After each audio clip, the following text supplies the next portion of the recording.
नाव काय तुमचं? माझं नाव मोहन नामदेव कोणकर, तुम्ही वार्ड अध्यक्ष आहात. BJPचा वाढदिवस शाळेचा 15 नंबर. हां, काय झालं होता वाद? काय असतं माझ्या घराजवळ ना माझी फ्रेम लागलेली असतं बॅनरची. तर माझी फ्रेम खाली होती, मी बॅनर आणला आहे तो उद्या लावणार होतो. मी माझ्या ऑफिसला बॅनर पडला आहे तो. तर माझ्या बॅनर मागच्या वेळी माझ्या पेनची फ्रेम लावली होती, यांचा बॅनर लावला होता. आता पुन्हा या लोकांनी सेम पुणे करून माझ्या बॅनरवरती माझ्या फ्रेमवरती बॅनर लावायला घेतला मी पुन्हा. मी नाही बोललो, मी साईडला लावा ना बॅनर, माझी जागा मला लावते माझ्या ठिकाणी. तर यांनी कोण नाही, तर त्यांनी जो होता बॅनरवाला त्यांनी यांना फोन केला, गणेश कोटला, मुकेश कोटला. मग तो आला मुकेश कोट, त्यांनी हात उचलला, आमच्यावर मारायला लागला तो, तुमची जागा आहे का असं तसं बोलायला लागला तो. त्याच्यानंतर सुभाष कोटाला त्यांनी पायपीन मारायला लागला असं.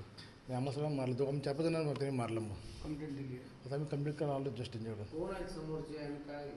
ते आपला गणेश कोटे ना, माझे नगरसेवक आहे तो. शिवसेनेचं. हां, शिवसेनेचा शिंदेगडाचा. त्यांची दादागिरी येते ना शाळेला हमेशा, लोकांना त्रास द्यायचंच काम यांचं. तुमचं नाव काय? हां, मुकेश गणेश कोट. तर बॅनर लावला, मुलगा गेला होता तिथं रेल्वेच्या कंपाऊंडला. तर तिथे मोहन कोणकर म्हणून BJPचा कार्यकर्ता, त्यांनी लावून त्याला दिला नाही. बोलते ते माझे बॅनर लागतात, इथे तुम्ही बॅनर लावायचे नाही, तुम्हाला लावायचे तर दुसरीकडे लावा, असं ते बोलत होतं. मग त्यांनी मला फोन केला, मी जागेवर पोचलो तर ते मलाही तसंच बोलायला लागले.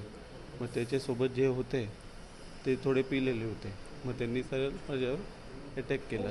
4-5 जण जे होते त्यांनी डायरेक्ट अटॅक केला. त्याच्यावरूनही सगळंच झालं आहे बॅनर. तक्रार दिली? हो, तक्रार दिलेली आहे सर्व. तुमचं पद काय? हां, पक्षात आहात तुम्ही? नाही पक्षात वगैरे मी काही नाही. बाप्पा पक्षात. हो.